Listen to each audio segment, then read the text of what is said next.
Olá, pessoal! Continuando os conceitos básicos sobre séries temporais, nós vamos falar nessa videoaula sobre a função de autocorrelação. É um conceito muito importante, o de autocorrelação, e o entendimento de como que a função vai mostrar dados para a gente, informações que vão ser aplicados em vários testes que a gente fizer aqui durante a disciplina, ok? Então, vamos lá. O que é esse conceito, né, de autocorrelação e o que ele tem a ver com séries temporais, né? Então, é um conceito importante para as propriedades de uma série temporal, né? E ele é fornecido por uma série de grandezas chamadas de coeficiente de autocorrelação amostral. O que ela mede? Ela mede a correlação entre observações a diferentes distâncias. Esses coeficientes, eles fornecem alguns insights sobre o modelo de probabilidade que gerou os dados. Então, vamos entender o que é correlação primeiro, tá? Segundo Chatfield, a correlação mede a relação entre duas variáveis diferentes, por exemplo, x e y, tá? Vamos pensar o seguinte, vamos supor que a nossa variável x ela está falando do consumo de energia e a variável y é a temperatura. Então, vamos pensar, se x aumenta, ou seja, se o consumo de energia aumenta, será que a temperatura aumenta também na mesma proporção? Se isso acontecer, essa correlação é positiva. Mas vamos pensar, se uma aumenta enquanto a outra diminui, então a correlação é negativa, tá? Essa aqui é a fórmula básica da correlação, né? Não tem jeito de decorar essas coisas quando a gente precisa. A gente vai lá, consulta um formulário, né? E aplica a fórmula, né? Então, a correlação, ela mede o quanto, né? A relação, o quanto que uma variável varia juntamente com a outra, se comparadas juntas, tá? X e Y, por exemplo.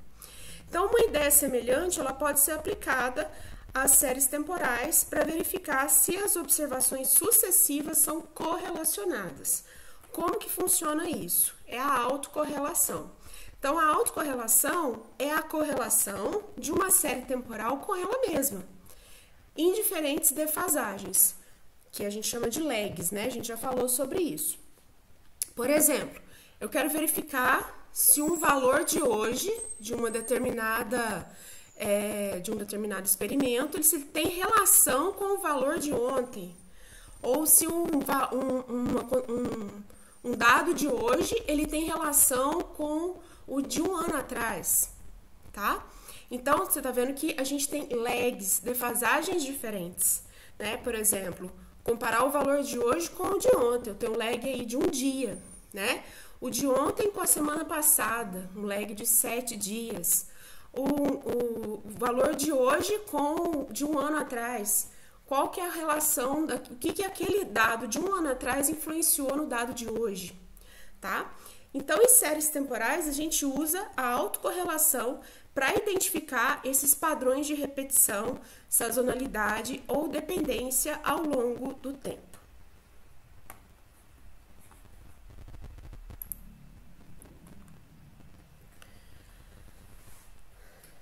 Bom, aqui a gente tem um exemplo de gráfico de correlação entre duas variáveis. Então, por exemplo, aqui no eixo X, eu tenho a variável X, a dispersão dela, né? E no eixo Y, eu tenho aqui a faixa, né, da variável Y. Então, a gente vê aqui que a correlação, nesse caso aqui, né, ela tem uma clara tendência aqui linear, né? Se a gente for pensar em traçar aqui uma aproximação para essa função de correlação entre x e y neste caso aqui, tá bom? Bom, mas e a função de autocorrelação? Vamos supor essa série aqui, a gente tem uma série temporal com um padrão sazonal, aqui esse gráfico à esquerda em verde. Aqui a gente tem uma série, né, simulada com sazonalidade Aqui à direita, a gente tem o gráfico de autocorrelação, onde vão aparecer alguns picos em defasagens, lags, né? Então, aqui a gente tem alguns picos aqui, ó. Se a gente for olhar aqui os ticks, na hora que eu fui gerar esse gráfico aqui, eu não coloquei, não aproximei aqui os ticks muito bem. Mas a gente pode ver que os picos aqui, olha, eu tenho um pico aqui para cima, né? De 1. E aqui eu tenho um pico aqui para baixo, aqui, ó.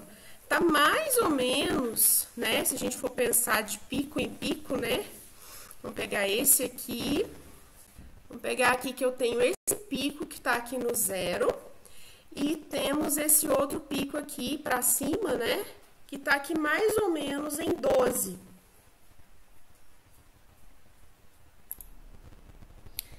Vamos pegar aqui, aqui na série temporal mesmo.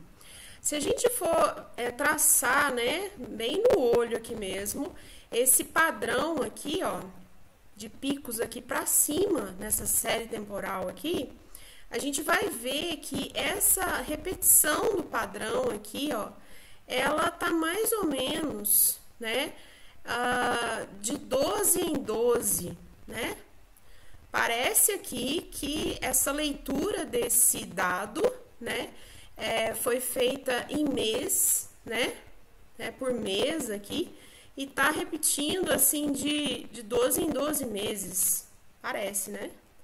Então, é mais ou menos isso aqui que ele tá fazendo aqui nessa correlação, olha só, nessa autocorrelação. Aqui eu tenho de 0 até mais ou menos aqui uns 12, aqui do 12 até mais ou menos aqui uns 24, tá vendo?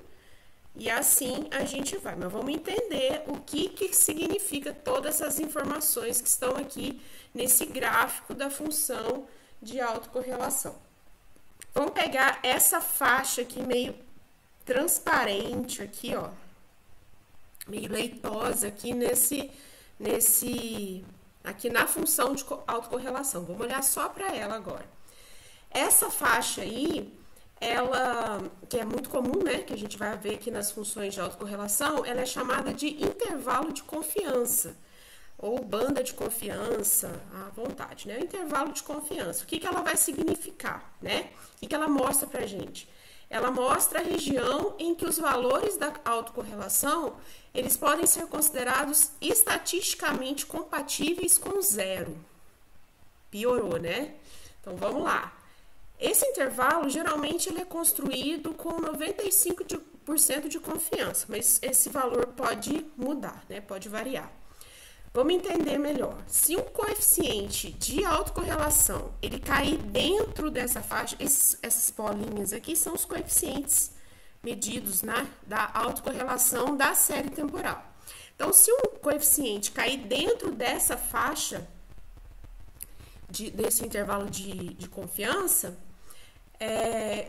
entende-se que ele não é significativamente diferente de 0.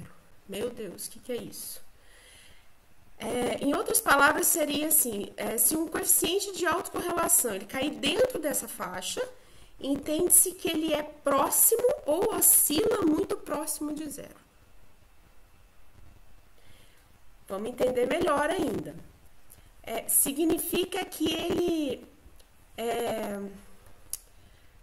que esse valor pode ser positivo, pode ser até positivo ou negativo, né? Mas ele é tão próximo de 0 que ele só pode ser explicado por acaso.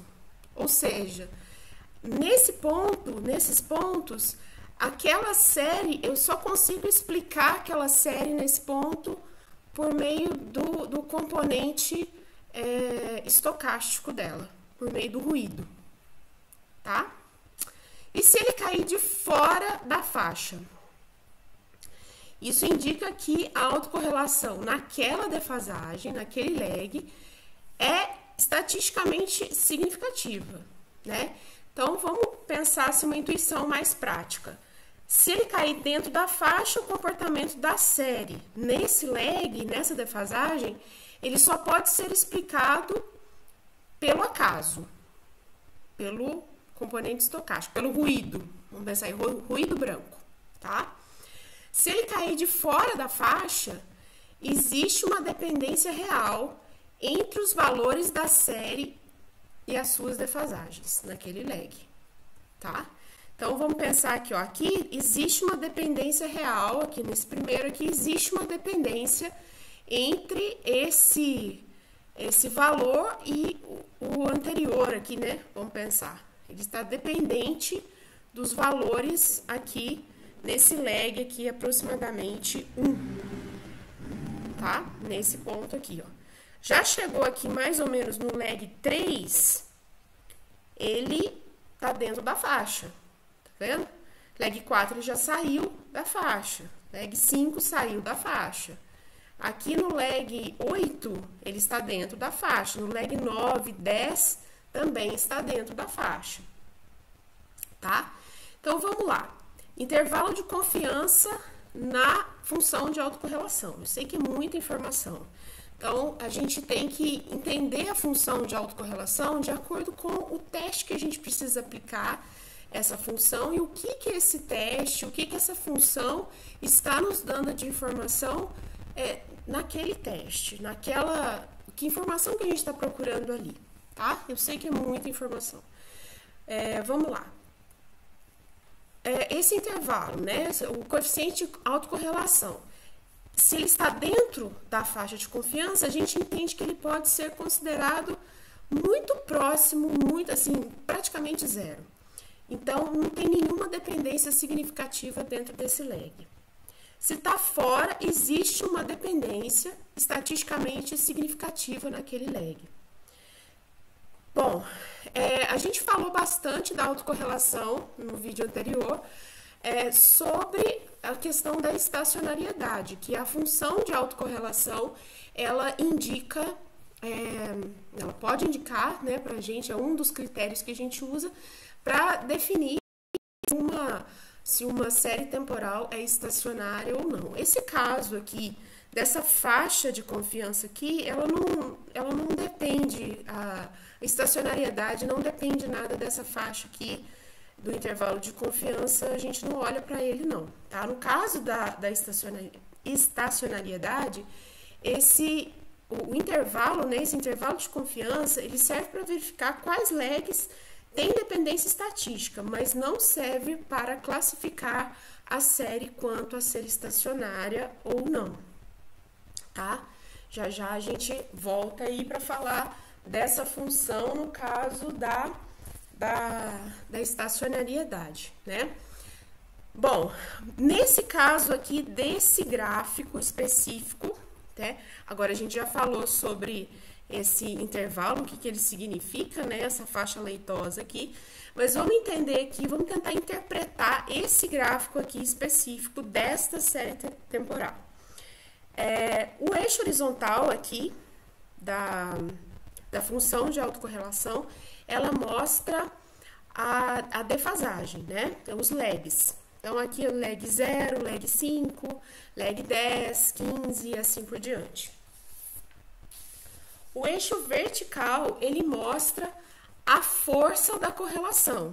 Lembrando que a correlação, ela vai sempre variar de -1 a 1, tá? É como se fosse a covariância, mas sem a dependência das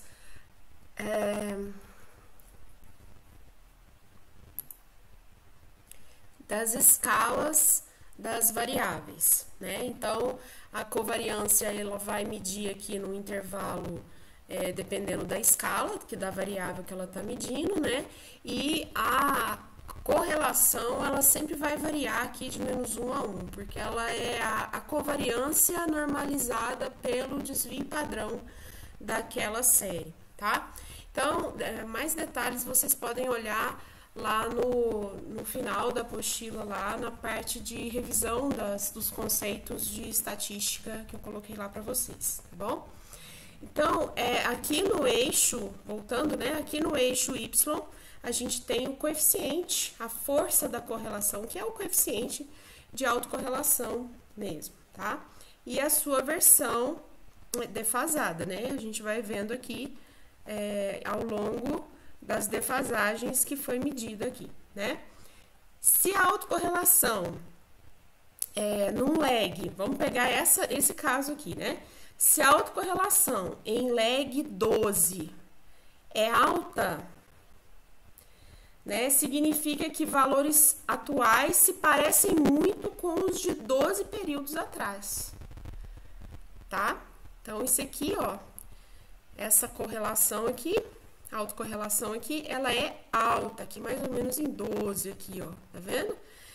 Se ela é alta, relativamente alta aqui, né, se comparado com os outros coeficientes aqui ao redor, ela é muito próxima, esse valor aqui, ele é muito próximo, é muito parecido com o de 12 períodos atrás. O que isso pode significar pra gente? Isso é uma coisa típica de dados que parece que foram coletados mensalmente, né, mas tem um padrão anual, né, tem uma repetição aqui anual, essa sazonalidade que a gente está vendo aqui, né? Ela é anual. Bom, vamos voltar aqui no caso da função, né, do coeficiente cair dentro ou fora da faixa. Ele mostra apenas se tem uma dependência significativa em um determinado lag, numa determinada defasagem. Mas, no caso da estacionariedade, a gente não vai ter que olhar esse caso de cair ou não dentro da faixa. A gente só vai olhar o quê? Se a autocorrelação ela decai rápido, significa que aquela série é estacionária. Então, você bate o olho aqui, se ela caiu rapidão, aqui ela não caiu, né? Essa série aqui ela não é estacionária. Então, ela caiu, mas ela teve picos aqui, ó, né? Mostrando a sazonalidade. Então, aqui, se ela decai rápido, essa série provavelmente é estacionária. Se ela decai devagar, né? Ou mantém esses picos aqui, ou mantém esses valores, ela não é estacionária, tá bom? Então, esse caso dessa faixa leitosa aqui, ele não serve para a gente definir se uma série é estacionária ou não, olhando somente o caso da função de autocorrelação, tá bom? Bom, eu espero que tenha clareado um pouco mais, né, a função de autocorrelação.